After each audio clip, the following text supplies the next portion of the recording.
சென்னையில் நடந்த படுகொலை ஆம்ஸ்ட்ராங்கினுடைய வழக்கில் முதன்மை பிரைம் அக்யூஸாக அடையாளம் காணப்பட்ட வடசென்னை தாதா நாகேந்திரனுடைய உடல் பிரேத பரிசோதனை செய்வதில் இழுபறி என்கின்ற தகவல் இன்றைக்கு பெரும் குழப்பத்தை ஏற்படுத்தியிருக்கிறது.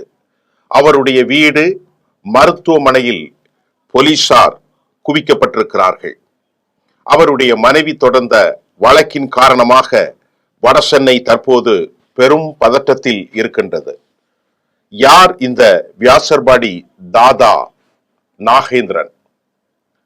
வியாசர்பாடி 20 ஆண்டுகளாக அவர் தொடர்ந்து சிறையில் இருக்கும் நிலையில் அவருடைய உடல்நிலையை கருத்தில் கொண்டு அவரை வெளிவிட வேண்டும் என்ற குரல்களை அவர்களுடைய குடும்பம் கடந்த காலங்களில் எழுப்பி வந்தது.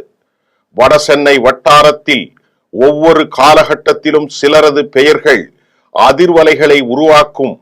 அதே அடிப்படையில் போலீசாரின் துப்பாக்கிகளுக்கு வெள்ளை ரவி பலியான பிறகு வியாசர்பாடி நாகேந்திரன் பெயர் வலம் வந்து கொண்டிருந்தது பல தசாப்தங்களாக.